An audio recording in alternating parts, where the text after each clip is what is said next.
दोस्तों नमस्ते। Net Anderson नाम के एक व्यक्ति ने एक ट्वीट क्या कर दिया, सोशल मीडिया पर पोस्ट क्या कर दी और हंगामा हो गया है, ऐसी स्थिति निर्माण हो गई। नेट एंडरसन नाम का व्यक्ति है और उस व्यक्ति ने कह दिया कि आज से हिंडनबर्ग का रिपोर्ट बंद हो रहा है। हिंडनबर्ग अपना काम बंद कर रही है। हिंडनबर्ग की दुकान अब बंद हो गई है और बहुत सारे लोग जो हिंडनबर्ग से नफरत करते हैं उन्होंने बड़ी जल्लोश किया और कह दिया कि लोगों की दुकान बंद करने वाले अपनी दुकान बंद करके बैठ गए।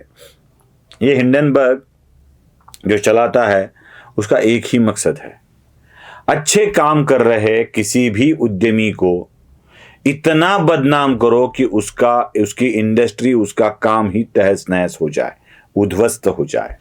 और यही किया इस हिंडनबर्ग ने। अदानी को बड़े बुरे तरीके से फंसाया गया। इतने बुरे तरीके से फंसाया गया कि अदानी के शेयर धड़ाम से गिर गए। इतना गिर गए कि अदानी की कंपनी अब क्या संवरेगी या नहीं, ऐसे लग रहा था। बात है जनवरी 2023 की। अदानी कैसे फ्रॉड करते हैं, किस तरह का फ्रॉड करते हैं, इस रिपोर्ट को लीक किया गया।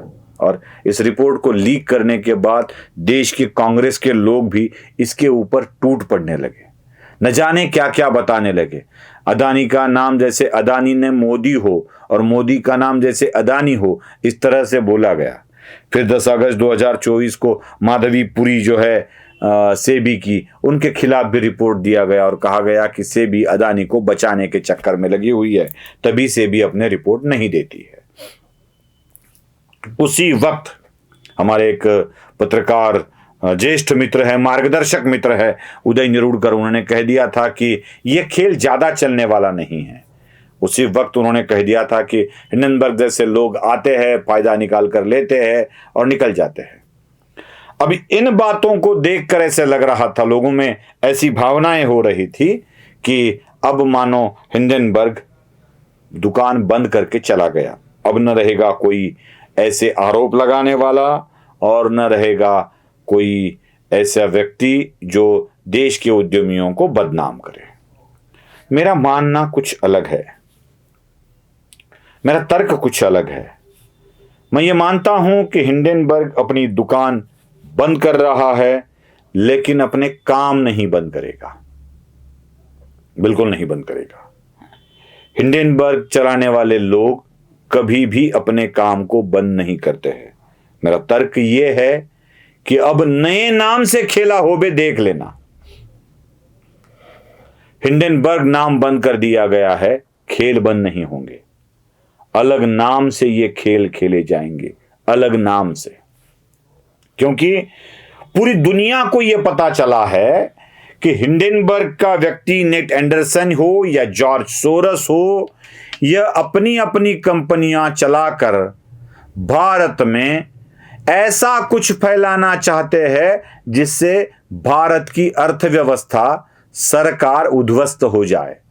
और दुर्भाग्यवश जॉर्ज सोरस को या हिंडनबर्ग जैसे लोगों को सहकार्य करने वाले भारत के ही कुछ राजनेता है, जो अक्सर एक बात बोलते रहते हैं कि हमें बीजेपी के विरुद्ध लड़ना है, हमें आरएसएस के विरुद्ध लड़ना है। यहां तक ठीक है, वो इंडियन स्टेट के खिलाफ भी लड़ना चाहते हैं। The BJP and the RSS have captured every single institution of our country.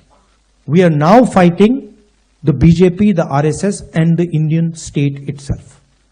वो उनका जो हमेशा वाला बयान होता है ना, India is not a nation, Bharat एक देश नहीं है, बस घटक राज्यों का समूह है।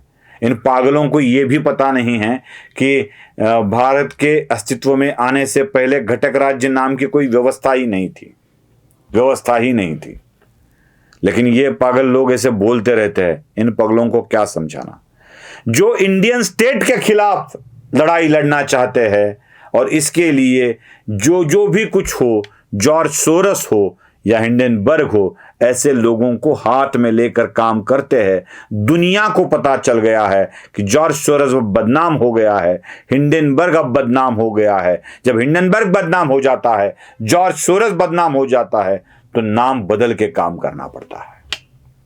आतंकी संगठन को आपने देखा है ना, वो हमेशा अपने नाम बदलते रहते हैं। नाम इसलिए बदलते रहते हैं कि पता न चले, समझे ना क्या हो रहा है, क्या कुछ करने वाले हैं, ये लोगों को समझे ना। इसलिए आतंकी संगठन अपना काम नहीं बंद कर देते हैं, एक संगठन को बंद करने के नाम को बंद कर देते हैं, काम चलाते रहते हैं, नाम अलग ले लेते हैं।